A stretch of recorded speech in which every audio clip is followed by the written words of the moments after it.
La République d'Haïti, située sur une petite île montagneuse des Caraïbes, est le seul pays de langue française aux Indes occidentales. Port-au-Prince, la ville principale, est aussi le siège du gouvernement.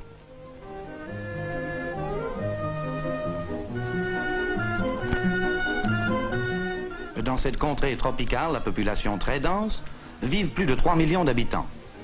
Ce pays, sous bien des aspects, a été moins influencé par le monde extérieur que ses voisins des Caraïbes.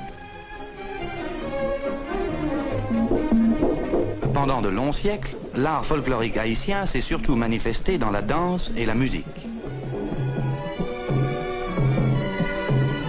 La peinture et la sculpture ne furent que très récemment reconnues et appréciées à leur juste valeur. Ce n'est qu'à la fondation du Centre d'art de Port-au-Prince, en 1944, que les artistes purent disposer d'un local leur permettant de se faire connaître et de recevoir des encouragements. Le Centre d'art occupe une place prépondérante dans la vie culturelle du pays, en fournissant un foyer à ceux qui trouvent leur mode d'expression dans la peinture et la sculpture.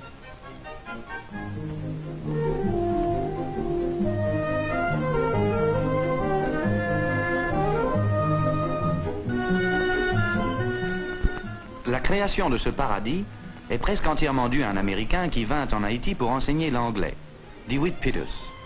Artiste lui-même, il réalisa bientôt que rien n'était fait pour encourager l'art indigène. En outre, peu d'Haïtiens pouvaient se permettre d'acheter le matériel et la peinture indispensables. Peters, absolument déterminé à remédier à cet état de choses, y réussit en sollicitant l'aide du gouvernement haïtien et du département d'État américain.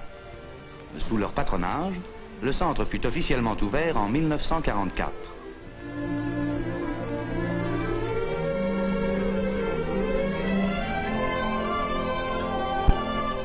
Tous ceux qui désirent peindre ou sculpter y sont les bienvenus.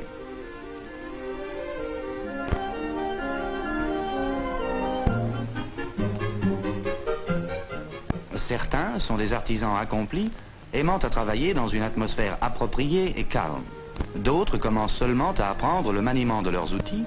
Beaucoup sont occupés à différentes tâches manuelles pendant la journée et viennent au centre pendant leurs heures de loisirs. Il y a aussi ceux qui espèrent faire de l'art leur carrière, et ceux pour lesquels il n'est qu'un passe-temps, un moyen d'exprimer leur individualité plus complètement que dans leurs travaux habituels. Le centre accorde à tous son aide et ses facilités.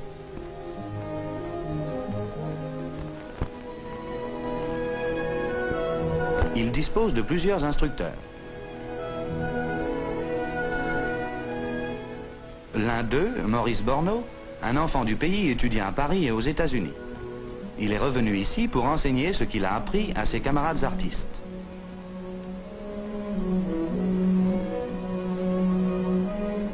Le centre aide l'artiste à soumettre son travail à l'attention du public.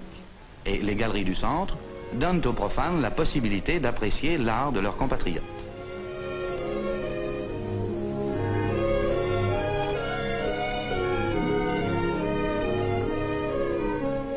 Le primitivisme semble être le trait dominant de l'art haïtien actuel. Les thèmes bibliques apparaissent sans cesse dans les œuvres contemporaines. Sous la direction de M. Peters, le centre a beaucoup fait pour élargir l'intérêt et les vues des artistes locaux.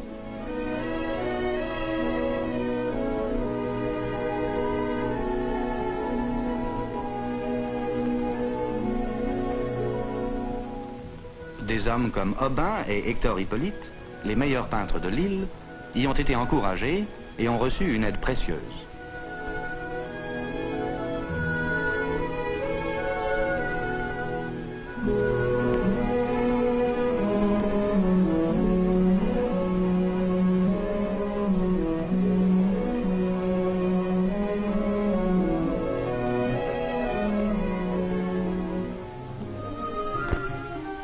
Quoiqu'une grande partie du travail de Peters se fasse au centre, sa tâche la plus importante est de rendre visite à tous ceux de l'île qui veulent peindre. Une grande partie de son temps se passe en déplacement. Au cours des dernières années, des centres annexes ont été établis à travers le pays et Peters est toujours à la recherche de talents nouveaux.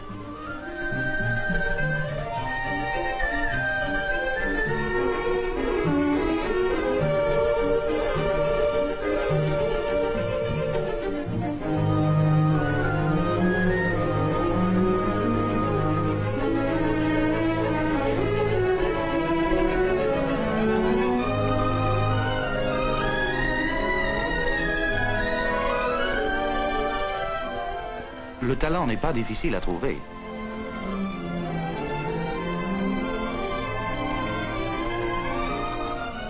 Mais fournir à des peintres comme Ferdinand Pierre le matériel nécessaire est un bien plus grand problème.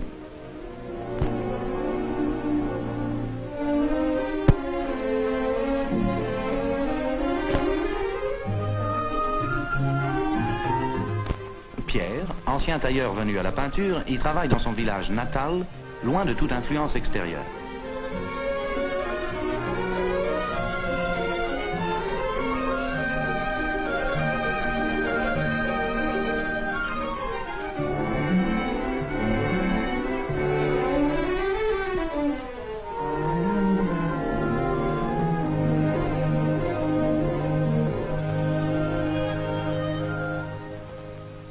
De l'avis de Peters, des artistes comme Toussaint Auguste perdraient de leur simplicité et de leur spontanéité s'ils étudiaient au centre.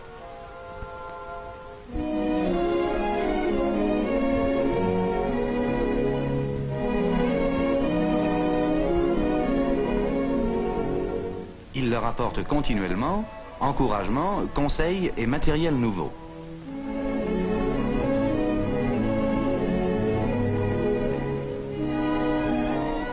Les peintres haïtiens puisent leur inspiration dans la campagne environnante. Castura Basile, un talent déjà établi, préfère les simples choses qui l'entourent à la vie factice de la ville.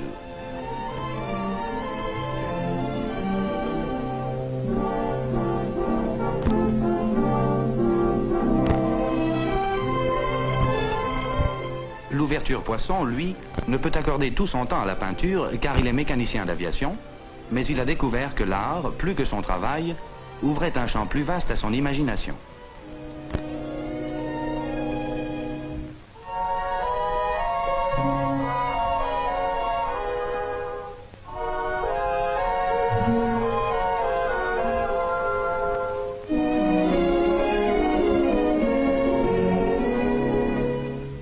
Certains ont atteint le point où ils sont prêts à présenter leurs œuvres au public. Des artistes de toute l'île ont soumis leurs idées en espérant être chargés d'exécuter les fresques murales de la cathédrale de Port-au-Prince.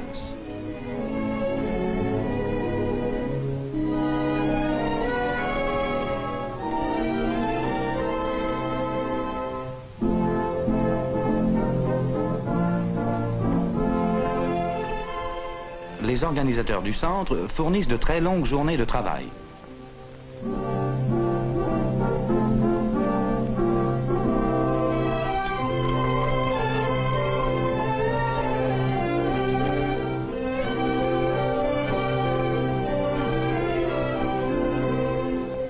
Des instructeurs comme Eldezir Carter, artiste originaire de Chicago, enseignent non seulement au centre, mais aussi sur les collines des environs et dans les villages retirés de l'intérieur.